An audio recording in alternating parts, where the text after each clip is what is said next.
magbulag ang value. Okay, Mike? Okay, Mike, cut that speed. Very good.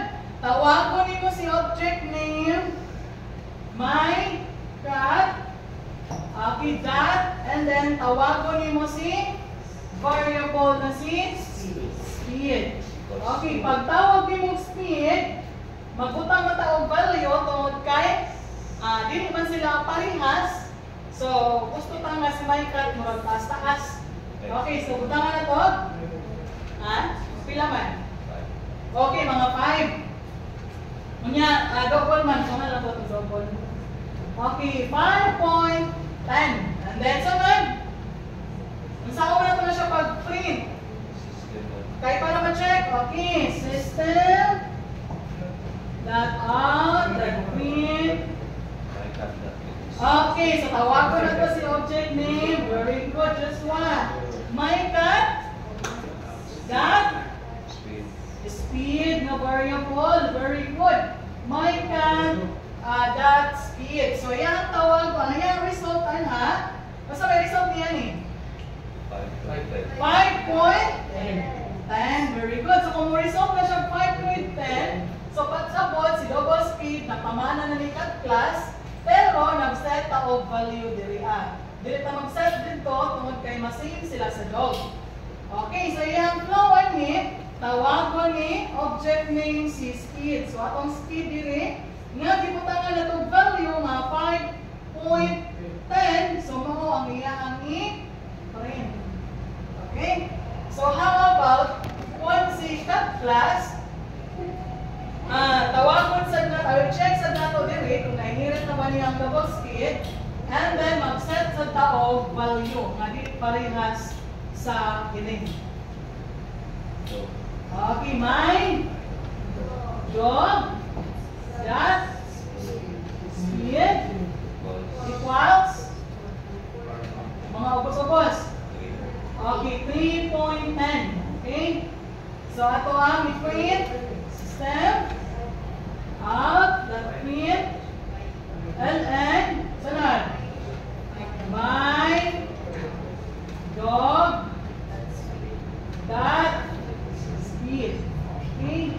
So, inipasa ni compiler, tawag ko ni my dog or object name si speed. Si speed ganahin naka-store na 3.10. So, mao ang iyang i-print. So, diri, umarka siya 3.10. Okay? So, kung yung inyong output, pasapot si double speed, na inherit na nato sa siya, duha ka class. Okay? So, how about kung naatay specific nga attributes si cat, kay bawa man ta nga si cat o si dog, parehas lagi silang animals, pero naman dyan ay kalainan, di ba? Okay, sa may kalainan nila, kung yung taog legs, pareha lang sila legs, upat ka buok, parehas lang sila duha ka eyes. Okay, so, ang ato na lang, ilang i-istorya. Lahi mo sila i-istorya, no? Kaya kaning si cat, sa may ingon niya. Saan? Ito tayo. Okay, so si dog, mayroon siya o? Wow, okay. So, mag-imot na diri o, ilangin nga attributes. Okay, string. Ano sa may ang marka? Sound. Sound. And then, butangan na itong value. So, mayroon siya. Okay. So, then here, si dog. String. Oh. Okay. Sound. Okay. So now, gusto ta, nga kanin si string sound, ato ang i-display diri. Kanisan si string sound sa diri, nga aw-aw, i-display sa dato diri ha. Ha? Okay, saan man? Print line. Okay, so system of the print. Okay, sa mga tagibutan. Example, magputang sa naman tag-word nga, this animal will say meow. Okay, tayo lang po na. Okay?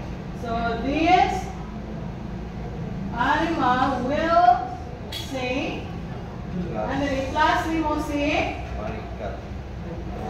si My cat. okay, object name, very good.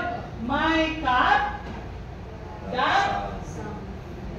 Kasi variable diha.